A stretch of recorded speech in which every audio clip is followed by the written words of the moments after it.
Welcome back. It is going to be Friday. Hopefully, when you hear this is Friday, and I'm just in a great mood. I'm in a giddy mood. It is the end of the semester. Everything's kind of wrapping up. We had a really fun laser lab yesterday, and that went really well. The students were in a great mood. Yeah, it's just been a great day. Welcome. If this is your first time listening to one of my podcasts, my name is Katie, and I am an educator at a school, and I'm also a dental hygienist. I still work clinically, and I'm glad you're here. I'm based out of South Dakota, if you're curious. Go ahead and introduce yourself. If this is the first time interacting with me, I would love to hear from you, where you're at, different types of things that you have been experiencing. And I also just really appreciate any support from repeat listeners. So if you have been listening to the podcast and you're coming back, thank you so much for the support. Please consider liking or subscribing based on wherever you're listening. I am on YouTube, so go ahead and subscribe to my channel, Grow RDH. And if this is on Spotify, go ahead and give me a follow or subscribe to that. So today is going to be a follow-up from yesterday. Last week's podcast. Last week, I introduced the topic of perio. We are going to be transitioning into talking more about perio in the coming months, leading up to a perio workshop. And so what we're going to be doing today is talking about where the gray areas lie in classification systems. And hopefully some of the things I'm going to be talking about might resonate with you or might feel like a pain point that you've experienced in your career. And maybe you've learned how to move past that pain point. And maybe you're a new grad, or maybe this is something that just is kind of a struggle for you. And we're going to talk about why some of the areas feel a little bit gray. And again, this is a follow-up from last week's episode, which was talking about staging and grading and why it's so awesome. So go back and listen to last week's episode. That was episode 9. And that will sort of give you a brief synopsis. I would listen to that first, and then I would come back to today's and listen to today's. So what I wanted to talk about today was clearing the gray in periodontal diseases, in those classifications, because the most common complaint I get from students and clinicians is that staging and grading has a lot of gray area, which personally, when I was teaching the old system, PDC system, personally, I felt like that system had more gray. To me, the staging and grading system clears a lot of it up. But there are specific nuances to every single patient case that seems like a minor detail, but ultimately it really tips the scale, right? It tips the scale between host response, how well their body is reacting to the disease, and inflammatory reaction. So there's a tipping point, right? Here's the scale. Here's our host response. It's doing really, really good. It's staying intact with how much bacteria there is, and then all of a sudden it tips the scales, and now we have this inflammatory response that is not conducive to health. It causes inflammation, and we have to get to those details. That's why those details are important, because it helps us correctly or appropriately classify them. These nuances, though, require us to get skilled at that really quickly, right? We have an hour with these patients to do everything. And so we get skilled at quickly assessing, putting those pieces together and moving on. So sometimes what I think happens is we get so quick to look at the big picture items that we forget that there's just two simple steps to get an accurate diagnosis every single time, right? So there may feel like gray area in case presentation. There's really only 2 questions we need to ask. And the first question is the periodontium healthy, or is it in a state of inflammation? That's the very first question. And I think maybe sometimes we skip ahead and we start looking at clinical signs, right? We see bleeding, we see redness, which is good because that's going to help us answer the question. But we have to determine, is it healthy or is it disease? Sound pretty black and white, but we're going to talk about that in a second. Second question is the inflammation associated with attachment loss or not? Is there attachment loss or not? So, and the inflammation and the attachment loss have to be at the same spot, And when they're at the same spot, we have what's called an active site. So, do we have active sites or do we not? So let's go back to the first question. Is it healthy or is it inflamed? When we look at the clinical signs, we see swelling, we see bleeding, redness, etc. We know what the clinical signs are, right? But according to the new system, American Academy of Periodontology, the threshold of health allows for localized mild inflammation up to 10%. And so, if the patient has no history of periodontal destruction due to perio, this is easy to classify. You can allow a few localized minor sites up to 10% and still put them in a classification of health. And call it, localized. You can do it in your clinical descriptions, however you want to handle that. That's fine. But it might be gray if you're working with a patient that's previous perio maintenance. Maybe they've been in remission and you've been giving them a health on a reduced periodontium due to period classification for a while. Maybe they've been in remission for a long time and something happens that tips the scales. And now we are starting to see inflammation again. If the inflammation is linked to recurrent perio, it needs to be treated as such, even if it's under that 10%, right? Because that now is an active site. And if you have an active site in a perio maintenance patient, that's recurrent perio. You have recurrence of disease, right? You have recurrence of that inflammatory response in an area of loss or destruction, and that is considered an active site. So we treat it as such. We treat it as an active site. So even if it's localized, it needs to be treated and associated then with disease recurrence. So that would automatically move them out of A, put them into B. Now we're sort of re-looking at what are the clinical things happening? Why is this in recurrence? And what are the risk factors that maybe have tipped the scales? So that is one area of gray that I just wanted to highlight. The second area of gray, I think, is the biggest area of gray. And so this is probably going to be a longer portion of today's episode. And I hope I wrote some notes and wrote an outline. I hope I really stay on track here. There is so much to unpack in this area that I really hope this comes across outlined and organized, because it seems organized in my head, but sometimes as I try to explain it, I sort of tangentially go off and talk about, how I perceive it. So the second question, and I think this is where most of the gray comes from, is specifically in the early stage of periodontitis, how do we distinguish between gingivitis, including pseudo pockets of 4 millimeters, versus stage 1 perio with pockets of 4 millimeters? Two very, very similar categories. If you think about it, there's really only one difference. And what we're going to talk about, we're going to get to what that one difference is and why it's very cut and dry. It's black and white. Okay.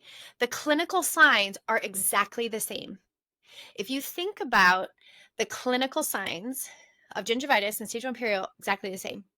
Inflammation, bleeding, and what we're going to be doing, we're taking pocket depths. The pocket depths are exactly the same, right? 4 millimeters, exactly the same. And radiographs are going to look exactly the same. The radiographs in this setting is not the answer. So many people immediately go to the radiographs. And for this specific example, radiographs will tell you nothing. And the reason that is, yes, we need radiographs. They're so important. I don't want to diminish the importance of radiographs when it comes to periodontal classifications. Yes, it's important. But in this specific scenario, gingivitis, stage 1 perio, radiographs tell us nothing. Radiographic bone loss does not become evident on the radiographs until it hits at about 15% threshold. And at that point, we're already venturing into stage 2 categories. So when you're trying to determine gingivitis and stage 1 perio, the radiographs do absolutely nothing for helping us determine the difference. And this is tricky then, because when it comes to insurance reimbursement and there's no radiographic bone loss on the x-ray, we run into some difficulties, right, in making a case for reimbursement for treatment. So that's a whole other story. Not talking about insurance today, but I'm just trying to explain why that can get tricky. Radiographs, not the answer. The only way to determine the presence of attachment loss at this stage is to clinically feel for the detachment of the junctional epithelium.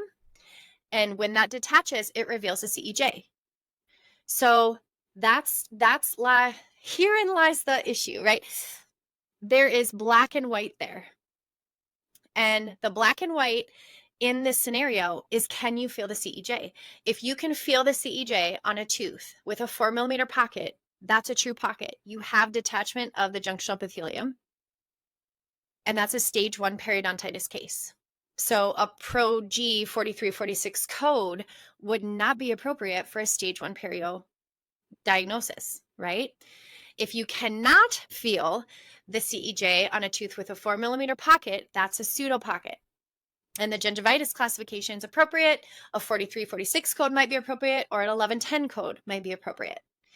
And so this is interesting. So when we start teaching students how to do this, they're in clinic, they're having these patients. It's a hard way to learn that, because they're coming and asking me for help, and they get really frustrated at me because they say, I really need help with this one. It's so tricky. Like, how do you tell?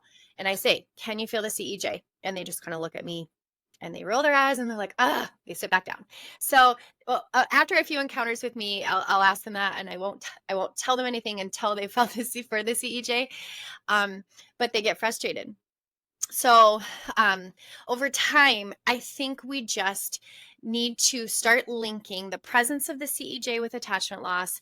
And while that seems like common sense, I know you guys know this. Like we know it's common sense that makes sense, right? Detachment of the junctional epithelium exposes the CEJ. We have attachment loss. So we know that's common sense. But I think what happens is we're so ingrained into the main clinical signs. Our first thoughts when we're sitting down and looking at a patient, the first things that we look for, the main drivers of our gingival descriptions, is pocket depth, recession, and bleeding. Those are the main drivers. That's the first things we look for. And that's not wrong. But when we're determining clinical attachment loss, none of those things, the main things that we're looking at, pocket depth, recession, and bleeding, when we're looking at that doesn't help us identify pseudopockets. It doesn't help us.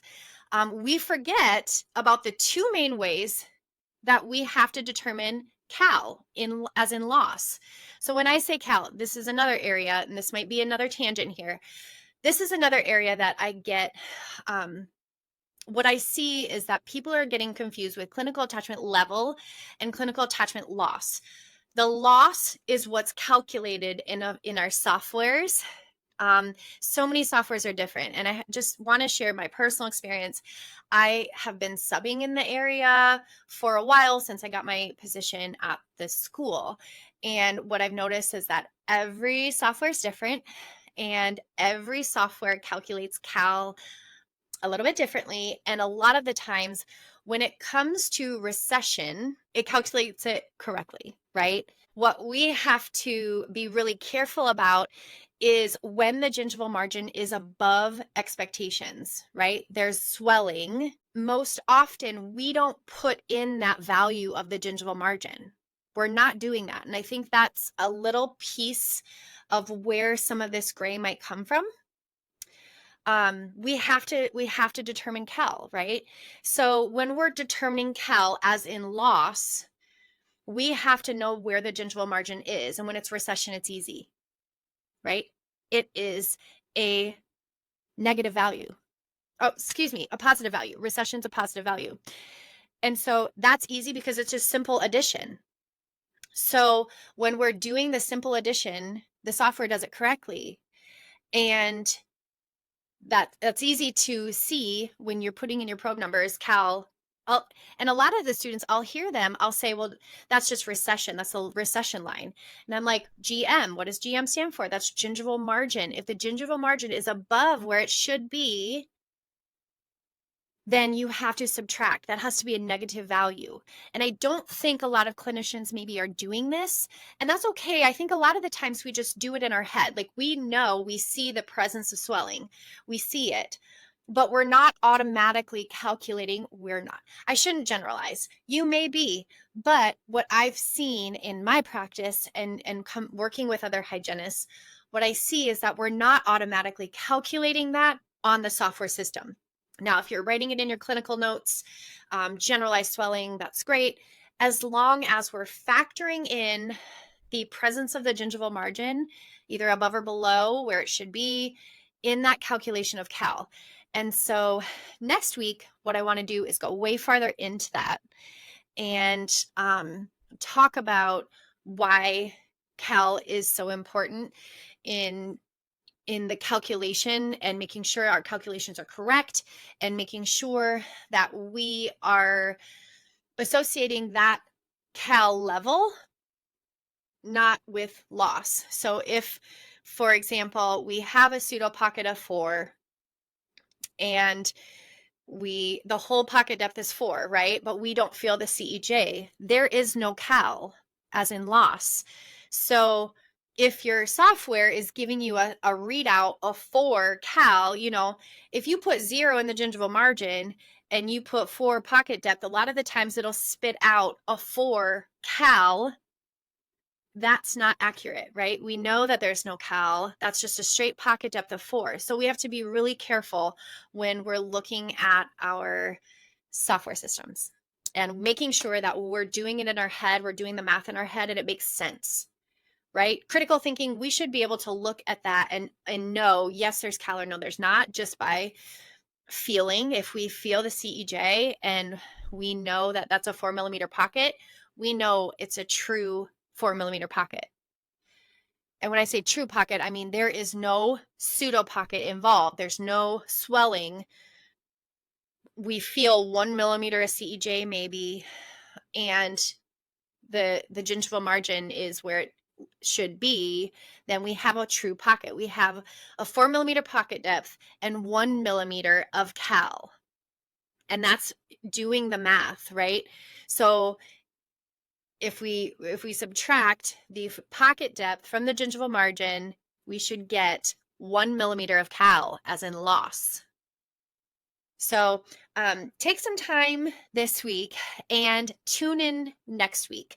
So what I would love for you as a hygienist, and this is just a really good growth opportunity, I think it's so important because I think this is a missing piece. Do not rely on your software systems to give you cal as in loss.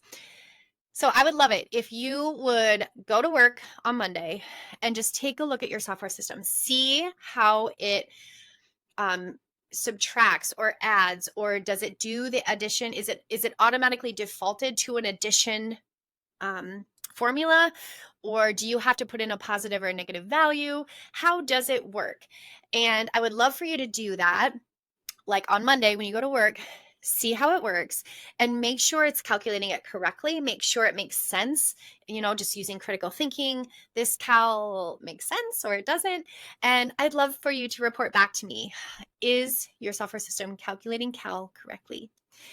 And if so, how have you been able to sort of reflect that in determining the differences between gingivitis and pseudopockets, or stage 1 and stage 2 disease?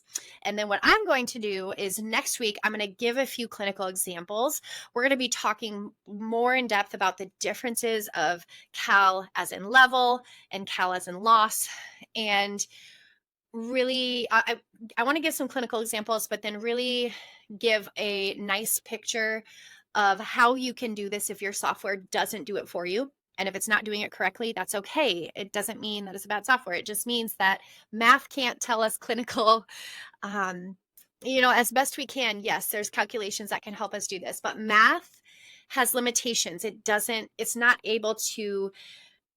Sometimes we might have a true pocket that also has swelling, right? So we have to use our critical thinking, and we have to understand what the numbers are telling us. And pocket depth is, I think, one of the biggest blinders. All we see is pocket depth. We put on our blinders and we just see 4 or 5 millimeter pockets. And that's not clinical attachment loss. And so really a 4 or 5 millimeter pocket is really only 1 to 2 millimeters of cal, maybe. And that's if there's no swelling. If there is swelling, it might not be any clinical attachment loss, or there maybe be 1 millimeter of attachment loss. We have to make sure that's really what is driving our staging and grading choices, not the pocket depth. Really, if you look at this, at the little flow chart, pocket depth is only a modifier. It is not one of the main criteria. Pocket depth is only a modifier. And that's because pocket depth is so varied. You could have a 4 millimeter one day, you flush it out, you have a 2 millimeter the next day. Inflammatory response is not controlled, it's not easily estimated, and so pocket depth is only a modifier. It's not one of the main criteria. I think it's just that we're so ingrained and it's measurable and it's easy to show insurance what the pocket depths are. But really, in terms of classifications, it's one of the modifiers. It's really not important. It's not, I'm gonna get grilled for saying that. It is important. It's not important when it comes to classifications. It's not as important as clinical attachment loss. And so, how are we on doing that? That has to be really in the forefront. Every single patient, every single day, we're understanding where the cal, as in loss, comes from and how it is related to our pocket depth. So that was today. That's a lot of information and maybe a lot of rambling. I hope that wasn't rambling. I hope it makes sense. But I want, again, to just challenge you, go to work on Monday, look at your software system and make sure it's calculating cal correctly. And if not, come next week, listen to the podcast again, and hopefully you'll find some tips on how you can calculate cal without software, making sure that your clinical descriptions match your classifications, match the procedure codes that you're giving. And hopefully that will all make sense when we wrap this discussion up next week with our cal discussion. If you have any questions, comments, or feedback and you would like to send them to me, you can email me at katie@growrdh.org. You can sign up for the newsletter at the website as well, growrdh.org, and put your email address in, and you will get an email with a new episode every Friday. So we would love to have you there. And again, just shoot me any questions. And I hope you guys have a really great week. Thanks for being here with me today.